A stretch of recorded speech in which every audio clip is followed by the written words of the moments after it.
Assalamualaikum warahmatullahi wabarakatuh. Alhamdulillahi rabbil alamin. Wassalatu wassalamu ala asyrafil anbiya wal mursalin wa ala alihi wa sahbihi ajma'in. Langsung saja teman-teman, kami dari tim kitab JP3M ingin mengupas tentang bagaimana cara memakai mukena yang benar menurut dengan kaidah madhab Syafi'iyah. Dalam madhab Syafi'i, aurat perempuan dalam sholat adalah seluruh badan kecuali kedua telapak tangan dan wajah. Yang mana kita tahu bahwa wajah batasannya adalah dari arah menyamping seperti ini, dari mulai telinga satu ke telinga yang lain. Kemudian untuk atas dari mulai tumbuhnya rambut kepala sampai dagu. Ingat, dagu termasuk batas wajah. Dan ada satu kaidah dalam madhab Syafi'iyah, yaitu menyempurnakan perkara yang wajib maka hukumnya wajib.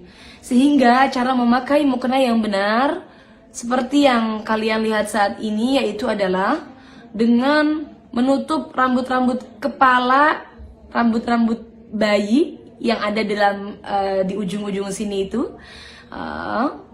Kemudian dengan menutup dagu tidak terlihat, karena ini termasuk menyempurnakan perkara yang wajib. Dan juga pastikan rambut tidak ada yang keluar. Bagaimana kalau rambutnya banyak kecil-kecil di muka? Maka tentunya itu adalah rambut muka, bukan rambut kepala. Yang wajib ditutup adalah rambut kepala. Selesai pembahasan tentang wajah, mana yang boleh kita buka, kemudian kita akan masuk ke pembahasan tangan. Dan untuk tangan, seperti yang kita tahu, yang dimaksud dari kedua telapak tangan yang tidak termasuk dalam aurat perempuan dalam sholat adalah pergelangan tangan. Jadi sampai batas ini, batas pergelangan tangan. Yang tidak termasuk aurat adalah baik batin tangan ataupun punggung tangan. Ini semua tidak termasuk aurat. Tapi yang perlu panjenengan ingat, karena batasnya adalah di sini, pergelangan tangan, maka menutup sedikit bagian daripada pergelangan tangan hukumnya adalah wajib. Karena sesuai dengan kaidah yang tadi sudah kita bahas, yaitu adalah menyempurnakan perkara yang wajib, hukumnya adalah wajib.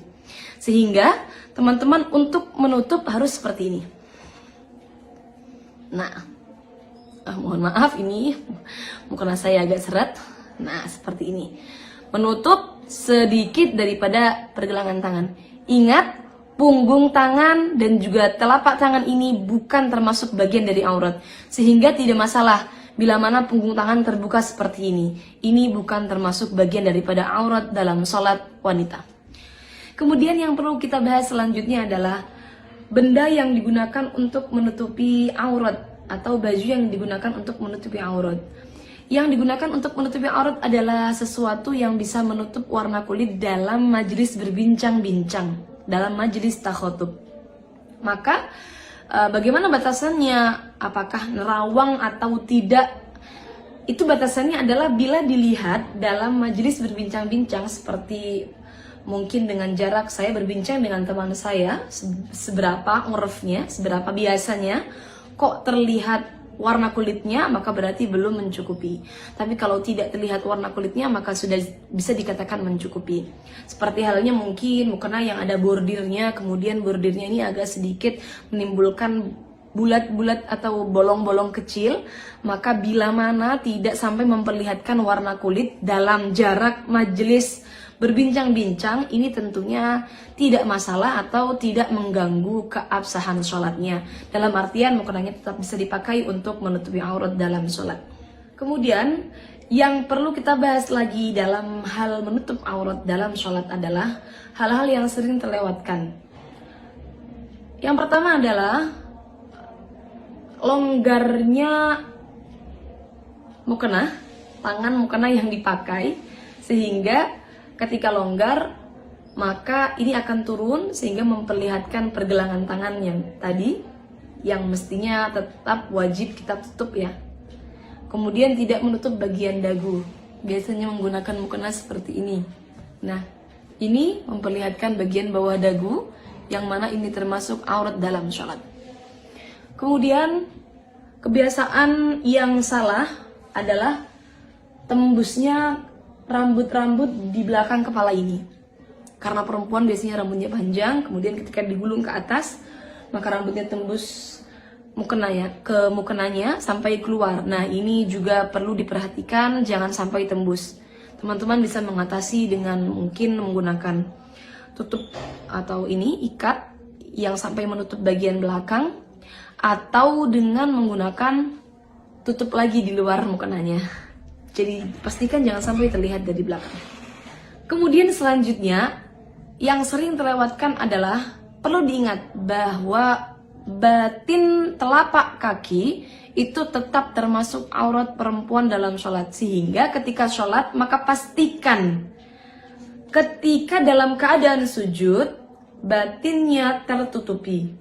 Ketika dalam keadaan ruku maka bagian kakinya sudah tertutupi. Jangan sampai cingkrang mukenanya. Dari seluruh keterangan yang sudah saya sampaikan tadi, yang mana diambil dari beberapa kitab bermadhab Syafi'i, maka bisa disimpulkan bahwa mukena yang paling aman untuk perempuan dalam madhab Syafi'i adalah mukena terusan. Memakai mukena terusan seperti yang saya pakai seperti ini. Kenapa? Karena ini akan menutupi aurat perempuan dari arah-arah yang wajib ditutup, yaitu dari arah atas, samping, dan juga menutup bagian bawah telapak kaki.